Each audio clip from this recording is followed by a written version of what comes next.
Welcome to the channel PK 2023. Hope everyone has a good time watching our videos. Kai Havertz may not be a true 9, but I don't care, and neither does Chelsea. Chelsea's season continues to spiral downward, and you can pick your own poison when it comes to describing their plight. Winless in 5 games. Out of both domestic cups, 10 points away from a top 4 finish in the league, beaten in the first leg of their Champions League round of 16 tie by Borussia Dortmund. 2 wins in their past 14 in all competitions. 2 wins in the Premier League since October 16th. Whichever way you slice it, it's not good.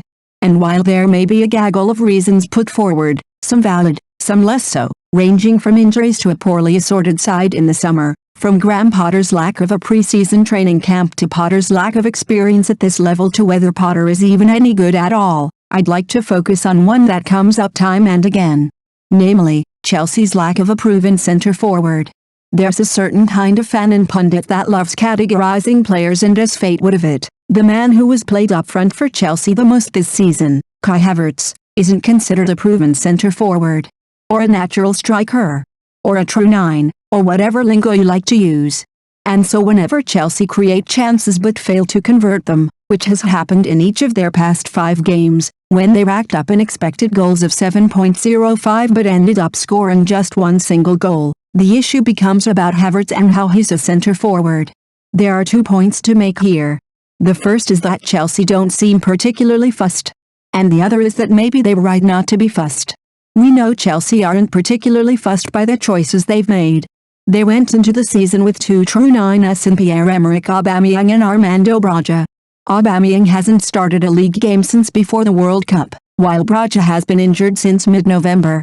They did pick up David Datro Fofana from Molde, who is a legitimate striker, in January, but he only turned 20 in December and has just 1 season of Norwegian League football under his belt as a starter, which suggests he's a plan B, or C, at best.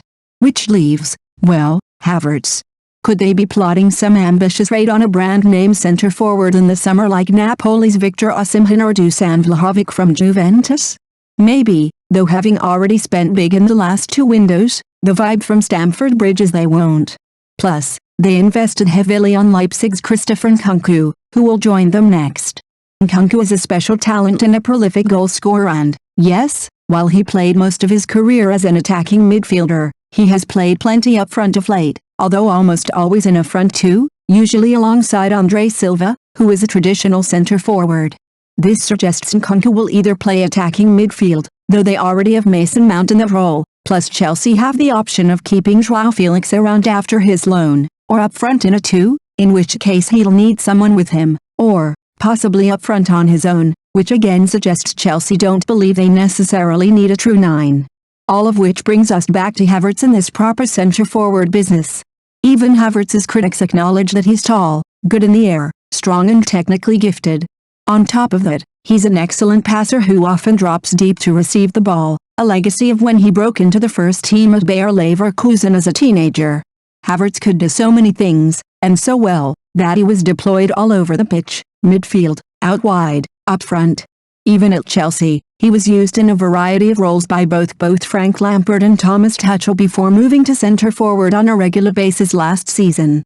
Because he was introduced to the world as an attacking midfielder, he got stuck with the false 9 label, which is frankly rather silly. Harry Kane and Karim Benzema regularly drop deep to set up teammates with passes, yet nobody in their right mind questions whether or not they were centre-forwards. Or, rather, in Benzema's case, they did when he was younger.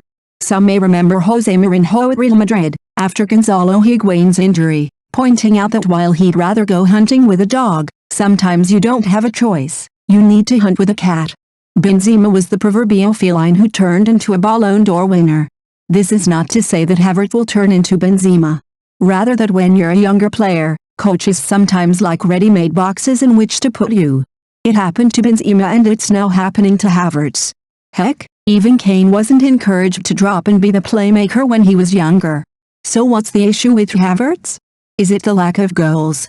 Maybe. Among those who have racked up at least 1,500 minutes this season, he ranks 7th among Premier League centre-forwards in non-penalty goals per 90 minutes and 6th in XG per 90. Not great, but not terrible either. Is it that Chelsea as a team don't score a lot when he's up front? Or, more broadly, that they were just not very good this season when he's been up front? Now you're probably getting warmer, and here, the question is whether he's part of the problem or part of the solution. It's true that Havertz has underperformed XG in each of his 3 seasons at Chelsea. 17 league goals with an XG of 22.21 is not a good return for an elite centre-forward. By the way, guess who else underperformed XG by a similar margin between 2016 and 2018? That's right, Benzema. But does that mean it's time to write him off? I don't think so, and not just because he cost a whopping €80 million, plus another €20 million in bonuses, and has a huge salary, which means unless you put him on the Romelu Lukaku plan whereby you basically subsidize him to play elsewhere, Havertz is going nowhere. And more importantly, I don't think Chelsea is writing him off either. If they did, they wouldn't be assembling a team in the way they have. Oh, and by the way, consider who Brighton's centre-forward, and leading goal scorer, was in each of Potter's 3 seasons at the club was, noted goal machine Neil Maupay, who scored a total of 26 over 3 campaigns. Hardly numbers to rival, say, Erling Haaland. Havertz is entering the final 2 years of his contract next season, which means Chelsea will have a big decision to make. For now, it feels like Potter has decreed that he's part of the future and not another pricey transfer blunder. It's up to him to prove him right, and, if he does, it won't happen by suddenly turning into a true 9. Thank you for watching our video. Please subscribe channel, comment and sharing our videos.